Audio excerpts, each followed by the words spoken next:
Hi everyone, সকলকে স্বাগত। আজকে আমরা লীলা রায়ের যে গ্রুপ সি ম্যাথামেটিক্সের সেটগুলো আলোচনা করছিলাম তার 8 নম্বর সেটটা নিয়ে আলোচনা করব। তাহলে শুরু করা যাক।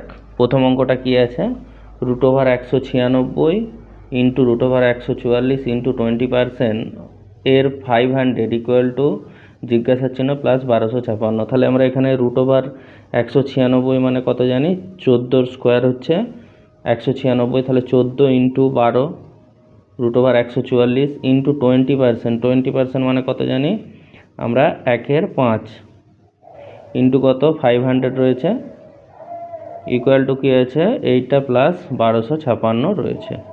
তাহলে এখান থেকে আমরা এগুলো কাটাকুটি করি, 5 100 আর 12 14 মানে 140 প্লাস 28, 140 প্লাস 28 মানে 168, দুটো শূন্য প্লাস 1256। তাহলে এখান থেকে আমরা এর মানটা কত পাবো, 16,800 থেকে 16,800 দুটো শূন্য, তাহলে 1256 বিয়োগ করো, 4 6 4 হাতে 1 5, 15,544। তাহলে অ্যান্সার কত আছে, অ্যান্সার এ। প্রথম অঙ্কটা কি, জাস্ট আমাদের কি বর্গমূলগুলো মনে রাখে, 14 স্কোয়ার সমান 196, 12 স্কোয়ার সমান 144, আর কিছু না, এটা সিম্পল ক্যালকুলেশন। এখান থেকে আমরা মানটা পেয়ে গেলাম কত, জিজ্ঞাসা চিহ্নের মানটা পেয়ে গেলাম অ্যান্সারে 15,544। পরের অঙ্কটা দেখব। পরের অঙ্কটা কি বলেছে, সরল করো। সরল করো কি, 5/3 প্লাস 3/1/2 - 3, 1/2 - 3 মানে কত, এটা করে নেবো ফার্স্টে, 3 - 2 1/3, তাহলে এটা 3 প্লাস 3/1/3, তার মানে 3 প্লাস এটা উপরে উঠে যাবে 9, তার মানে নিচে কত আসবে 12, তার মানে অ্যান্সারটা কত হবে, উপরে 5 আছে নিচে 12, নিচেরটা ক্যালকুলেশন করলে 12, তাহলে অ্যান্সার কত আছে দেখা যাক, 5-এর 12 অ্যান্সার, তার মানে অ্যান্সার সি অবভিয়াসলি। কিছু নেই, এগুলো জাস্ট ক্যালকুলেশন। পরের অঙ্কটা দেখবো। পরের অঙ্কটা কিন্তু খুব ইম্পর্টেন্ট এবং খুব ভালো একটা অঙ্ক।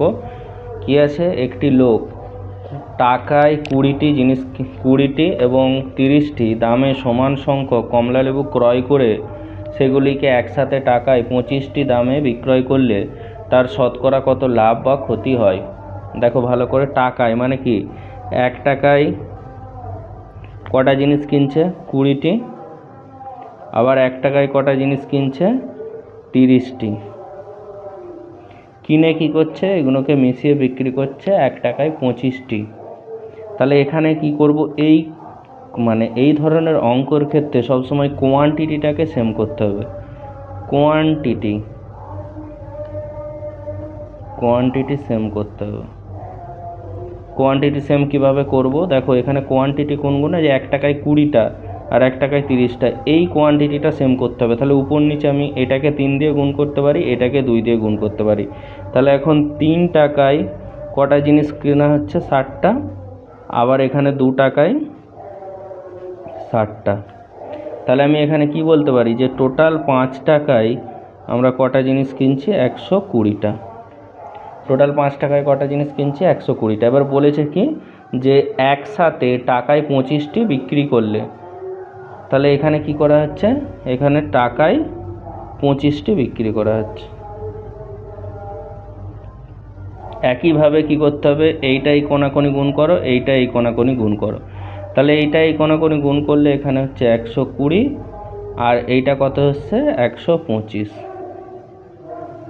তার মানে কি করছে, এইখানেও কোয়ান্টিটিটা কিন্তু দুদিকটা কোয়ান্টিটি নয়, এখানে কোনাকুনি গুণ করে নিলাম। যেটা এসেছে, এইটা এসলো, এটা এসলো, এটাতে কি করেছে অ্যাকচুয়ালি বিক্রি করছে, আর এটাতে কি করেছে অ্যাকচুয়ালি ক্রয় করেছে। তাহলে এক্ষেত্রে যদি লাভ ক্ষতির পার্সেন্টেজটা বিয়োগ করতে হয়, তাহলে এখানে কি হয়েছে, এটাতে তো উনি কিনেছেন বাই, আর এটা কি করছে, সেল করছে। অঙ্কগুলো ভালো করে বোঝো, খুব কনসেপচুয়াল অঙ্ক আছে এবং খুব ইজি। তাহলে এটা আমি ধরো কিনেছি, আমি একজন ব্যবসায়ী, কিনে আমি এই টাকায় বিক্রি করছি, তাহলে আমার ক্ষেত্রে লাভটা কী হবে, যেহেতু এটা কোয়ান্টিটি হিসেবে আমরা করছি, সবসময় কি করতে হবে, 125 থেকে 120 বিয়োগ করলে কত হয়, 5। লাভ হয়েছে অ্যাকচুয়ালি, বেশি দামে বেশি কোয়ান্টিটিতে বিক্রি করেছি, 120টা কিনে 125টা বিক্রি করেছি, এই ধরনের হচ্ছে কনসেপ্টটা। তাহলে এক্ষেত্রে এই যে কোয়ান্টিটিটা, এইটা নিচে বসবে, এটা কিন্তু মাথায় রাখবে। ইন্টু 100%, তাহলে লাভটা কত হচ্ছে 5 25 4%। ভালো করে এই অঙ্কটা বুঝবে। প্রথমে কি করবে, কোয়ান্টিটিটা সেম করবে, সিম্পল জিনিস, কোয়ান্টিটিটা সেম করবে। তাহলে এখানে কোয়ান্টিটি সেম করে দিয়েছি আমরা, করে কি করছি, তাহলে 5 টাকায় কি 120টা নিয়েছে। এবার বিক্রি করেছে কত, 1 টাকায় 25টা। এখানে কোনাকুনি গুণ করব, এই কোনাকুনি এখানে গুণ করে এখানে বসাবো, আর এই কোনাকুনি গুণ করে এটা বসাবো। অ্যাকচুয়ালি আমি এইভাবেও করতে পারি যে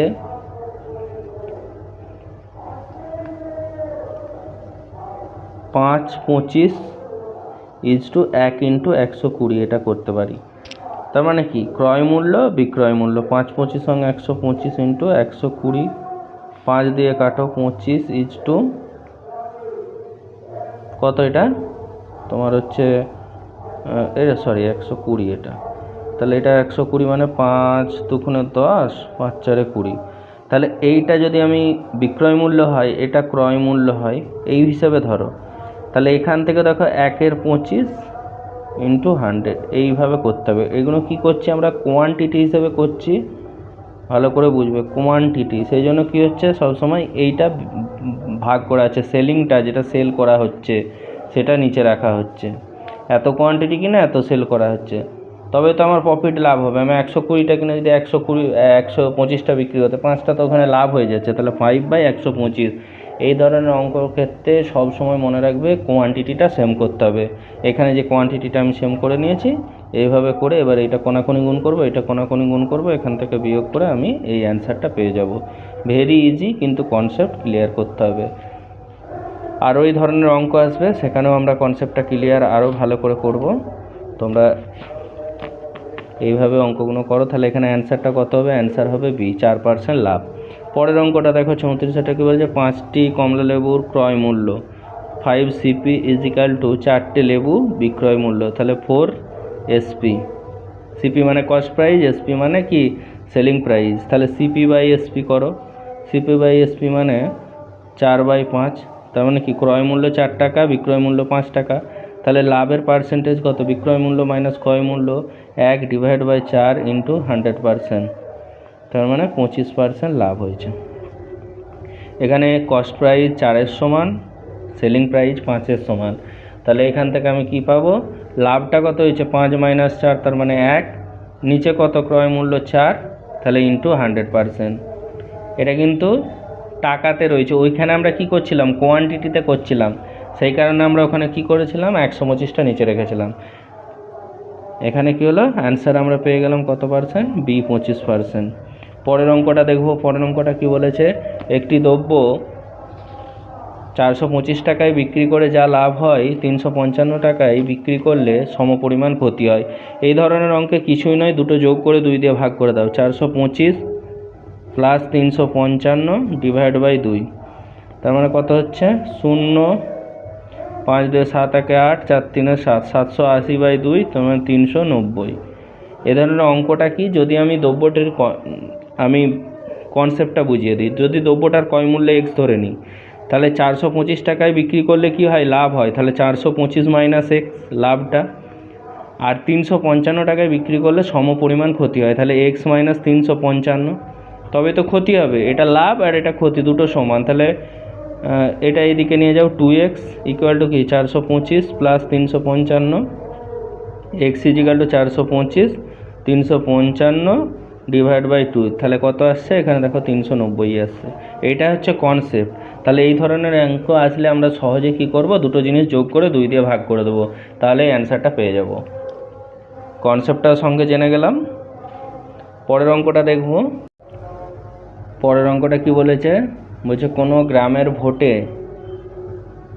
x বিজয়ী হয়েছে 3:2 ভোটে। গ্রামের মোট ভোটার 600, 100 জন যদি ভোট না দিয়ে থাকে তবে x কত ভোট পেয়েছে। বলছে গ্রামে x ভোট হয়েছে 3:2 ভোটে, তার মানে কি যে বিজয়ী হয়েছে সে 3 অংশ, আর যে জয়ী মানে যে হেরে গেছে সে হচ্ছে 2 অংশ পেয়েছে। এবার কি বলছে, টোটাল ভোট 600, কিন্তু 100 জন কি করেছে, ভোট দেয়নি, তার মানে টোটাল ভ্যালিড ভোট কত, 500। তাহলে 500কেই এই 2 ভাগে ভাগ হবে 3:2 অনুপাতে, তাহলে 3 2 5, টোটাল 5 বরাবর 500, তাহলে 1 বরাবর কত 100। তাহলে বিজয়ী প্রার্থীর ভোট কত 3 × 100, দ্যাট ইজ 300। তাহলে বিজয়ী প্রার্থী মানে যিনি বিজয়ী হয়েছে তিনি কত এক্স ভোট পেয়েছে, তাহলে কত 300টা। কি করলাম? কিছুই করলাম না। এখানে 600টা ভোট ছিল গ্রামে, 100টা ভোট ইনভ্যালিড হয়ে গেছে মানে ভোট দেয়নি, তাহলে টোটাল ভ্যালিড ভোট 500 পেয়ে গেলাম। 500কে 3:2 অনুপাতে ভাগ হবে, যিনি জয়ী হয়েছেন তিনি 3 অংশ পাচ্ছেন, যিনি হেরেছেন 2 অংশ পাচ্ছে। তাহলে এখানে টোটাল অংশটা 5 বরাবর 500, 1 বরাবর 100, তাহলে যিনি জয়ী হয়েছেন তিনি হচ্ছে 3 × 100, 300।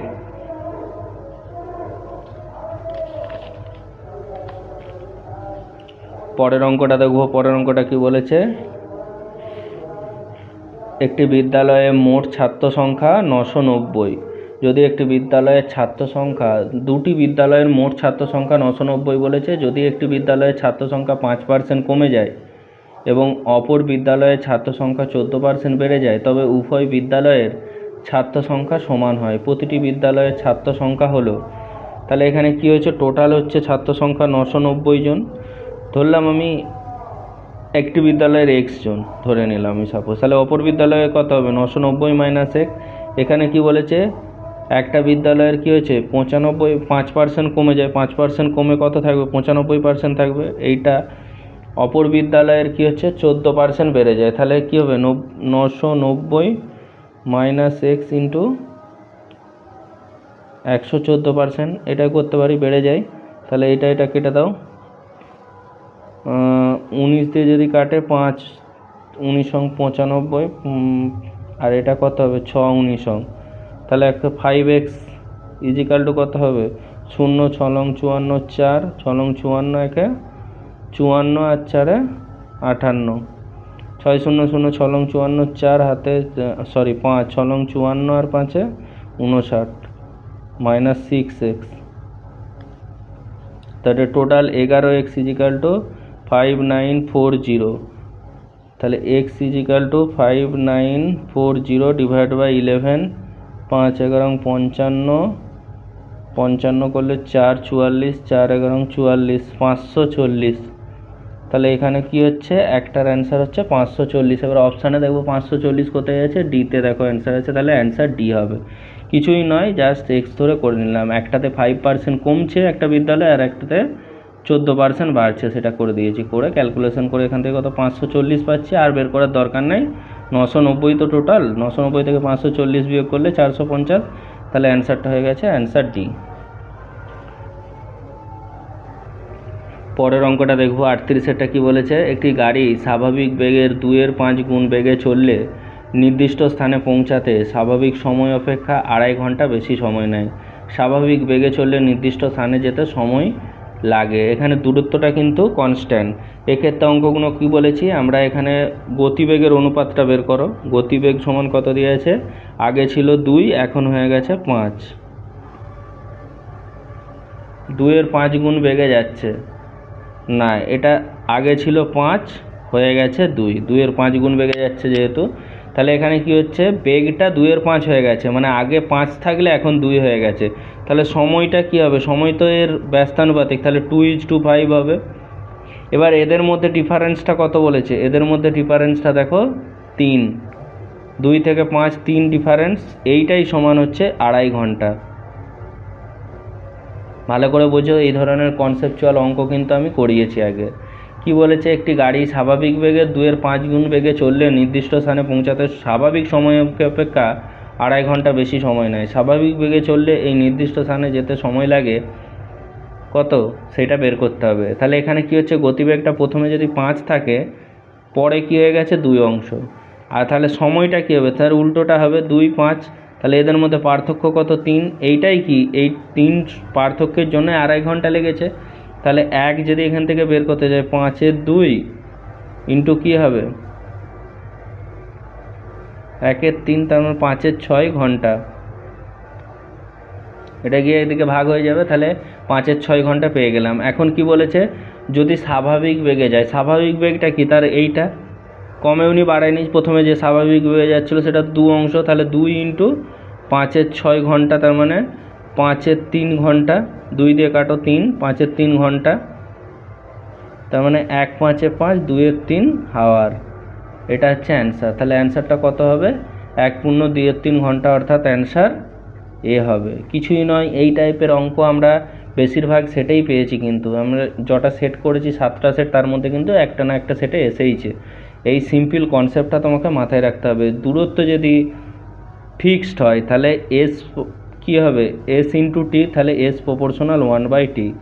যেহেতু গতিবেগের আমরা রেশিও পেয়েছি, তাহলে সময়ের উল্টো হবে। এটাই হচ্ছে কনসেপ্ট, আর কিচ্ছু নেই। পরের অঙ্কটা দেখো। পরের 39-এর অঙ্ক কি বলেছে দেখো ভালো করে। সরি, 39-এর অঙ্কটা দেখো। 39-এর অঙ্কটা কি বলেছে? 39-এর অঙ্কটা কি বলেছে? খুবই ইজি।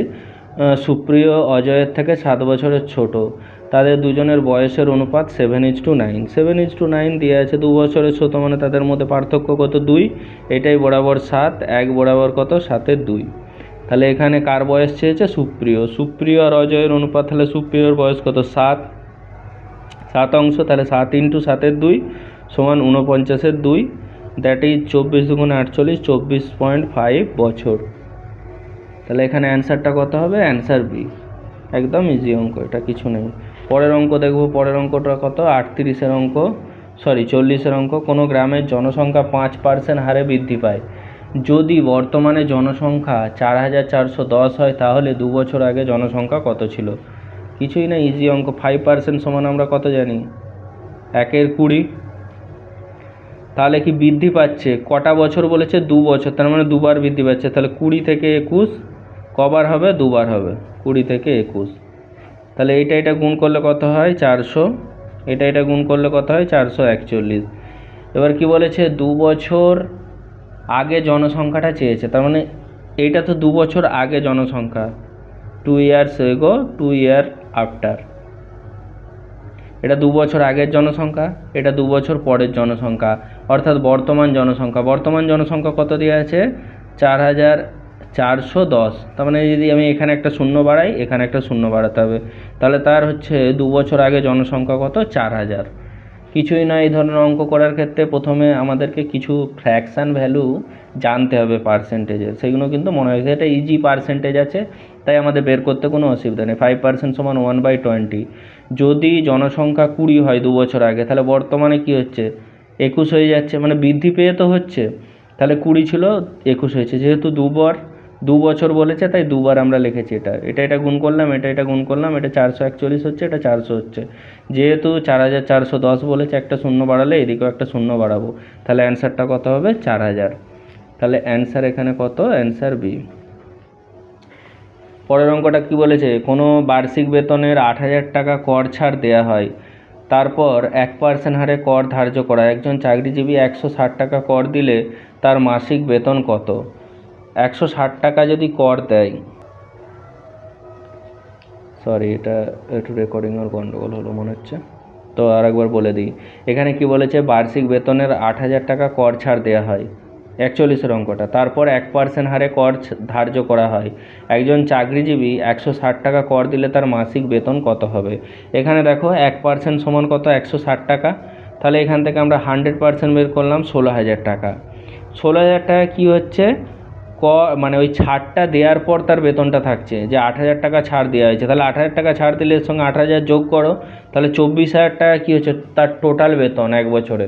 তার বার্ষিক বেতনটা কত হচ্ছে? 24000। তাহলে মাসিক বেতনটা যদি চাই, 24000কে 12 দিয়ে ভাগ করো, তার মানে কি 2000 করে কি হচ্ছে? তার মাসিক বেতন হবে। কিছুই নয়, 1% কর ধার্য করা হয়, 1%টাই 160 টাকা।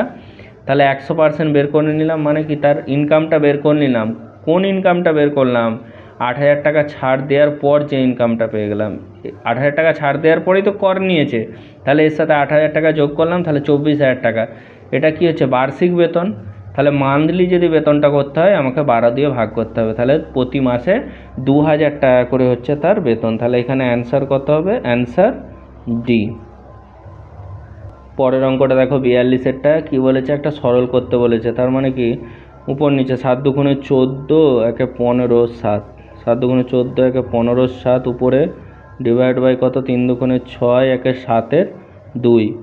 প্লাস কি হচ্ছে 3 তেরো 39 আর 2 41/3 ডিভাইড বাই কত 3 15 45 আর 4 49 ডিভাইড বাই কত 15 মাইনাস 27 56 আর 6 62 ডিভাইড বাই 7 ইন্টু 3 দুগুণে 6 একে 7 3।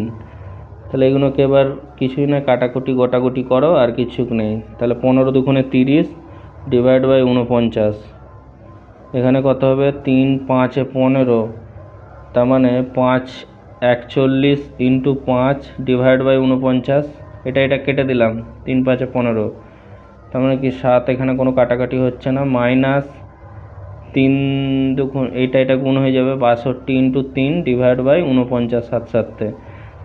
তাহলে এখানে কি হচ্ছে, একটা হচ্ছে 30-এর 49 প্লাস হচ্ছে 1 5 5 5 4 20 205-এর 49, আর একটা হচ্ছে 3 দুগুণে 6 3 6 18, এটা 49।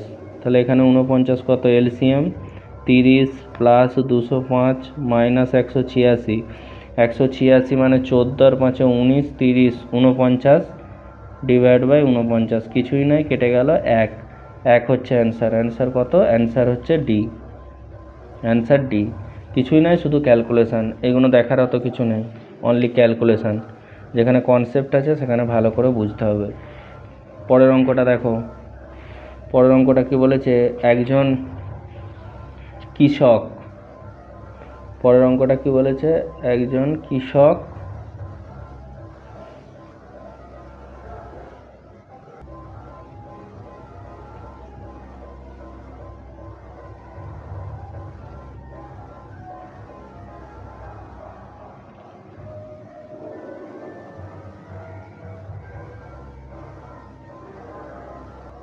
পরের অঙ্কটা দেখো, পরের অঙ্কটা কি বলেছে, একজন কৃষক তার সমস্ত গরু, চাষের গরু 4 জন ছেলের মধ্যে ভাগ করে দেন। প্রথম ছেলে পায় মোট গরুর হাফ অংশ, দ্বিতীয় ছেলে পায় 1/4 অংশ, তৃতীয় ছেলে পায় 1/5 অংশ, চতুর্থ ছেলে পায় 7টি গরু। তাহলে কৃষকের গরুর সংখ্যা কত? এখানে একটা ছেলে পায় হাফ, আর দ্বিতীয় ছেলে পায় 1/4, তৃতীয় ছেলে পায় কত 1/5 অংশ, তার মানে কত 5 10 হবে, 10 নয় 20, এলসিএম 20 হবে, 10 5 4 15 আর 4 19-এর 20। এটা তিনি দিয়ে দিয়েছেন। যদি ওনার টোটাল অংশটা 1 হয় তাহলে বাকি থাকছে কত 1 - 20/20 মানে 1/20। এই 1/20টাই কি তিনি চতুর্থ ছেলেকে দিয়েছে, তার চতুর্থ ছেলে 1/20 অংশ মানে কটা গরু, 7টা গরু নিয়েছে। তাহলে 1/20 অংশ যদি 7টা গরু হয়, 1 অংশ সমান কত 7 × 20, দ্যাট ইজ 140টি গরু।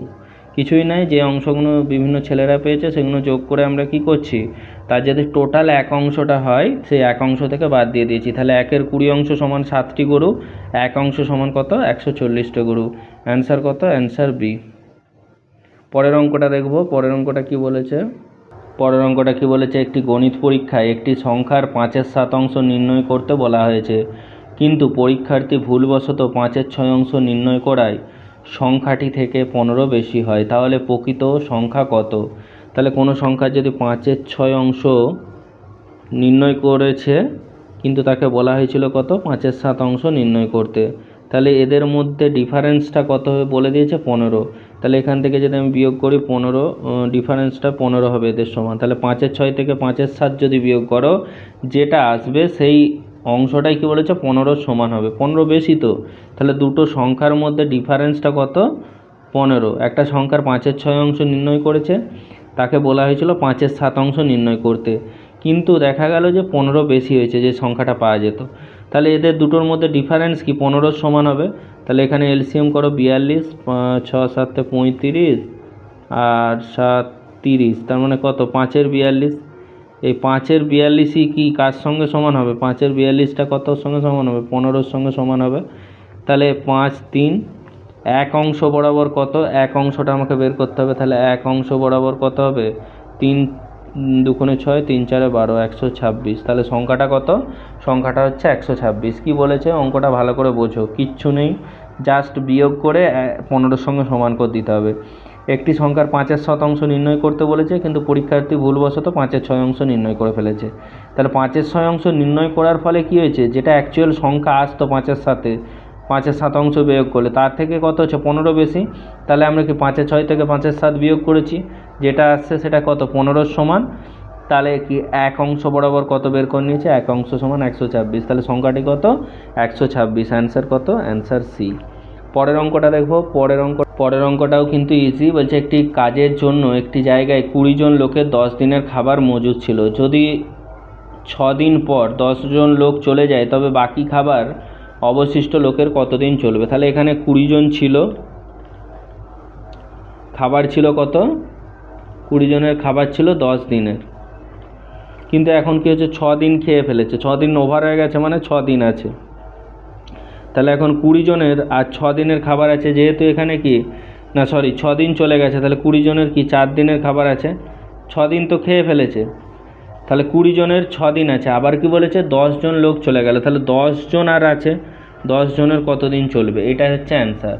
তার মানে কি 20 জন লোকের 10 দিনের খাবার ছিল কিন্তু 6 দিন খেয়ে ফেলেছে, তাহলে 20 জন লোকের এখন কত 4 দিনের খাবার আছে, তাহলে এইরূপ আরও 10 জন তো চলে গেছে, তাহলে 10 জনের কতদিন চলবে, তাহলে 20 জনের যদি 4 দিন চলে, একজনের কতদিন চলবে 4 × 20, তাহলে 10 জনের কতদিন চলবে 4 × 20/10, তখন 2 8 দিন চলবে। কিছু আছে, এটা একটা উইকিং নিয়মের অঙ্ক, একদম ইজি অঙ্ক, শুধু এই কনসেপ্টটা কাজে লাগাতে হবে যে 20 জনের 10 দিনের খাবার ছিল কিন্তু 6 দিন পর দেখা গেল 10 জন লোক চলে গেছে, মানে কি অলরেডি 6 দিন 20 জন খেয়ে নিয়েছে, তাহলে 20 জনের এখন 4 দিনের খাবার আছে, 20 জনের 4 দিনের খাবার 20 জনের 4 দিন চলবে এরকম খাবার আছে, তাহলে একজনের কতদিন চলবে 4 × 20, তাহলে 10 জনের কতদিন চলবে 8 দিন চলবে, অ্যান্সার কত, অ্যান্সার সি 8। পরের অঙ্কটা কি বলেছে, কলকাতা থেকে একটি যাওয়ার বাস ভাড়া 20 টাকা, ট্রেন ভাড়া 30 টাকা, ট্রেন ভাড়া 20% বৃদ্ধি পেল, বাস ভাড়া 10% বৃদ্ধি পেল, তাহলে ট্রেন ও বাস ভাড়ার অনুপাত, তাহলে এটা ট্রেন = বাস ভাড়া, তাহলে ট্রেন ভাড়া কত বলে দিয়েছে, ট্রেন ভাড়া বলে দিয়েছে 30 টাকা আর বাস ভাড়া বলে দিয়েছে 20 টাকা। এখন কি বলছে না ট্রেন ভাড়া 20% বৃদ্ধি করা হলো, তাহলে ট্রেন ভাড়া যদি 20% বৃদ্ধি করা হয় তাহলে 120% কী হয়ে যাবে, বাস ভাড়া কত 10% বৃদ্ধি করা হলো into 110%, percent cancel, 0 cancel, 0 cancel, এখন কী হবে 2 দিয়ে 6, তার মানে 18:11, এটা হচ্ছে অ্যান্সার, কিছুই না, একটা ইজি সিম্পল অঙ্ক, জাস্ট 20% এখানে বৃদ্ধি করে যেটা আসছে আর এটা এখানে 10% বৃদ্ধি করা হয়েছে, এই হচ্ছে অ্যান্সার। পরের অঙ্কটা দেখব। পরের অঙ্কটা কি বলেছে 6 জন ব্যক্তি একটি হোটেলে খেতে গেল, 5 জন গড়ে 32 টাকা খরচ করে এবং ষষ্ঠ ব্যক্তি 6 জন ব্যক্তির গড় খরচ থেকে 80 টাকা বেশি খরচ করে, 6 জন ব্যক্তি মিলে মোট কত টাকা খরচ করেছিল। আমি মনে করি যদি ধরে নিই যে 6 জন ব্যক্তির গড় খরচটা x টাকা, এখন 5 জন কী হয়েছে 32 টাকা করে খরচ করেছে, তাহলে টোটাল কত খরচ করেছে 5 × 2 = 10, 3 × 5 = 15, 16, 160 টাকা, কিন্তু 5 জন ব্যক্তির এটা টোটাল খরচ হয়ে গেল, কিন্তু 6 নম্বর ব্যক্তিটা কী করেছে, এই যে গড় থেকে 80 টাকা বেশি খরচ করেছে, তাহলে 80 টাকা যদি বেশি খরচ করে তাহলে 6 জনের গড় যদি এটা হয় 6 জনের মোট কত 6 × x, তার মানে কি এই পুরো টোটাল টাকাটা কি 6x এর সমান হবে।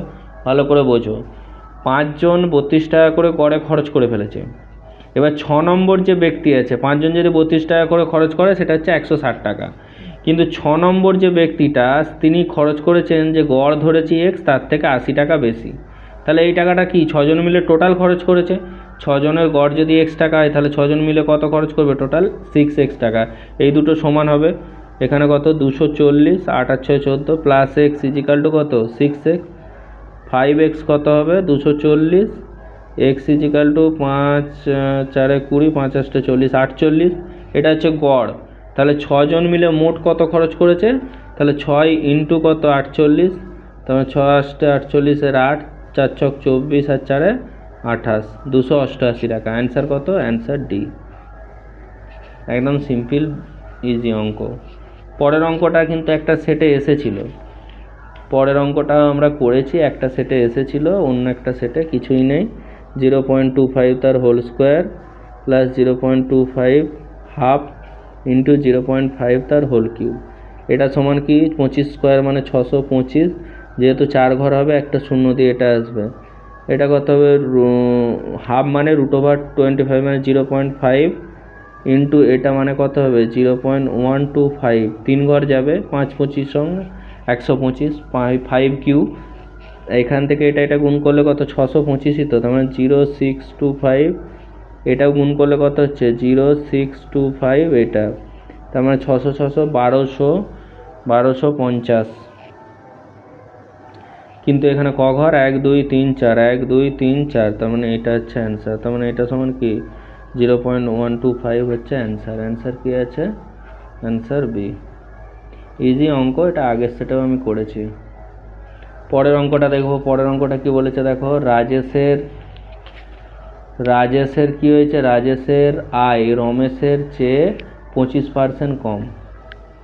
25% কম, তা 25 মানে 1/4, কম মানে মাইনাস হবে, এটা মাথায় রাখবে।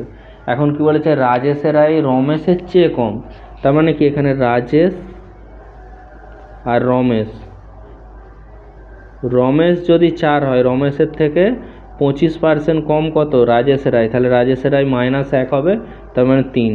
তার মানে রাজেশের আয় রমেশের থেকে 25% কম, তার মানে রমেশের আয় যদি 25% মানে 4 হয়, তার 25% -1, সেটা বিয়োগ করে হচ্ছে 3।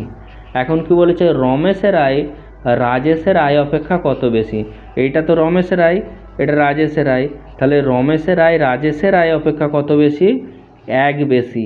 কার থেকে বেশি বলেছে, রাজেশের আয় থেকে, তাহলে রাজেশকে নিচে রাখবো, ইন্টু কী করে দেবো 100% করে দেবো। যার থেকে বলবে যে এর থেকে বেশি এর থেকে কম, তাকে সবসময় নিচে রাখবে, রেখে অ্যান্সার করবে। 1/3 মানে কি 33/1/3%, 33 পূর্ণ 1/3%। এখানটা বোঝা গেল ভালো করে। 25% মানে 1/4 আমরা জানি, যেহেতু কম বলেছে, রমেশের আয় থেকে রাজেশের আয় কত 25% কম, তাহলে রমেশের আয় 4 হলে রাজেশের আয় 3। এদের মধ্যে কি হচ্ছে না, রমেশের আয় রাজেশ থেকে কত বেশি, রাজেশ থেকে 1 বেশি, কিন্তু কার থেকে বেশি বলেছে, রাজেশ, তাই রাজেশকে নিচে রাখবো, অ্যান্সার বের করে দেবো। এ হচ্ছে সিম্পল ট্রিক। অ্যান্সার কত, অ্যান্সার সি। পরের অঙ্কটা দেখো। পরের অঙ্কটা কি বলেছে, 50টি সমপ্রকারের ইউনিট মোট ₹550 মূল্যে ক্রয় করা হয় এবং ইউনিটটির 1/5 অংশ 10% ক্ষতিতে বিক্রি করা হয়। সমগ্র লেনদেনে 20% লাভ করতে হলে অবশিষ্ট ইউনিটের প্রতি ইউনিটের বিক্রয় মূল্য নির্ণয় করুন। এখানে কি হয়েছে, 550 ক্রয় মূল্য, ওভারঅল যদি আমাকে 20% লাভ করতে হয়, তাহলে 120%, তার মানে কি এটা পার্সেন্ট তুলো 100, তার মানে কত হচ্ছে 0 0 0, 550 110, 550-এর সঙ্গে 110 যোগ করলে 660, 5 বারং 60, 0, 5 বারং 60 66, তার মানে 660 টাকায় বিক্রি করতে হবে তাকে, যদি ওভারঅল 20% লাভ করতে হয় সমগ্র ইউনিটের মধ্যে। এবার বলছে 1/50টা তো ইউনিট, তার 1/5 অংশ, তার মানে 10টা ইউনিট, সে 10টা ইউনিটের ক্রয় মূল্য কত হবে, ক্রয় মূল্য কত হবে 550, কি টোটাল মূল্য 50টা ইউনিট, তাহলে 10টার মূল্য কত বেরিয়ে গেল, এখান থেকে কত হবে 10 2, তার মানে 110 কি হচ্ছে 10টা ইউনিটের ক্রয় মূল্য হয়ে যাচ্ছে 110, কিন্তু বলেছে 10% ক্ষতিতে বিক্রি করলে, তাহলে 10% যদি ক্ষতিতে আমি এটাকে বিক্রি করি, তাহলে 110 ইন্টু 90-এর 100, 99 রুপিসে বিক্রি করেছি, তবেই তো আমার 10% লস হয়ে যাবে। এই 10টা ইউনিটের ক্রয় মূল্য হচ্ছে 110 টাকা, এই 10টা ইউনিটকে আমি 10% ক্ষতিতে বিক্রি করেছি, ক্ষতি, এটা ক্ষতিতে বিক্রি করলে তাহলে এখানে কি হচ্ছে বিক্রয় মূল্যটা এইটা, তাহলে বাকি বিক্রয় মূল্যটা কত থাকছে, বাকি যে বিক্রয় মূল্য সেটা কত থাকছে, ভালো করে বোঝো। বাকি বিক্রয় মূল্য মানে টোটাল বিক্রয় মূল্য করতে হবে তাকে 660 টাকা, তাহলে 660 টাকা থেকে 99 বিয়োগ করো, কত হচ্ছে 1, 9 কয় 9 কে 10 টাকা, 9 কে 10 6, হাতে 1, 561 বাকি রয়ে যাচ্ছে, এটা হচ্ছে বিক্রয় মূল্য করতে হবে। তাহলে কতগুলো ইউনিটকে করতে হবে, এখানে তো 10টা ইউনিট হয়ে গেছে, বাকি থাকতে কত 50 - 10 করলে কত 40টা ইউনিট, তাহলে 40টা ইউনিটের বিক্রয় মূল্য, টোটাল বিক্রয় মূল্য হচ্ছে 561। তাহলে 561 ডিভাইড বাই 40 করো, 4 14 56, 560 .0 100 হবে, তার মানে 2 14 দশমিক সামথিং কিছু আছে নাকি দেখো, 2 20, 5 4 20, তাহলে 14.025 এটা ভাগ করলে আসছে। এখানে কি করলাম, টোটাল ইউনিট ছিল 550 টাকা, তার ক্রয় মূল্য ছিল 50টা ইউনিটের, সেখানে 20% লাভ করতে হবে। 20% লাভ করতে গেলে টোটালটাকে বিক্রয় করতে হবে কত, 120%-এ, তাহলে 660 টাকা পেয়ে গেলাম আমরা। এটা হচ্ছে টোটাল বিক্রয় মূল্য। এবার বলছে যে 1/5 অংশ, তাহলে 50টার 1/5 অংশ মানে কি 10টা, 10টার ক্রয় মূল্য কত না 5, এটা 550/50 × 10, 110 টাকা। এই 110 টাকার মালটাকে কি করেছে, 10% ক্ষতিতে বিক্রি করেছে। তাহলে 10% ক্ষতিতে বিক্রি করলে কি 110/90/100, তার মানে 99 রুপিস। তাহলে বাকি বিক্রয় মূল্য কত রয়ে যাচ্ছে, সেটা 561 টাকা। সেই 561 টাকা কি 40টার বিক্রয় মূল্য, কারণ 10টা অলরেডি তো বিক্রি হয়ে গেছে 10% ক্ষতিতে। তাহলে 40টার বিক্রয় মূল্য যদি এটা হয়, তাহলে প্রতিটার বিক্রয় মূল্য হবে এইটা, ভাগ করে পেলাম। তাহলে আমরা 8 নম্বর সেটটাও আজকে কমপ্লিট করে ফেললাম। আর আমরা আবার পরের দিন পরের সেটটা নিয়ে হাজির করব। যদি কোনো অঙ্কে কোনো অসুবিধা হয় অবশ্যই কমেন্ট করবে, সেই জায়গাটা আমরা আবার বুঝিয়ে দেবো। আমি যতটা সম্ভব খুব সুন্দর সুন্দর ট্রিক্স কনসেপ্ট নিয়ে বোঝানোর চেষ্টা করছি তোমাদের অঙ্ক, এবং তোমরা যদি এই সেটগুলো প্র্যাকটিস করো অতি অবশ্যই তোমরা একটা অঙ্কের ভালো জায়গায় পৌঁছে যাবে, এবং সামনের গ্রুপ সিডি পরীক্ষায় অবশ্যই একটা ভালো কোর্স করতে পারবে। চলো আজকে থ্যাংক ইউ, এই পর্যন্তই থাক, পরের সেট নিয়ে আবার হাজির হব।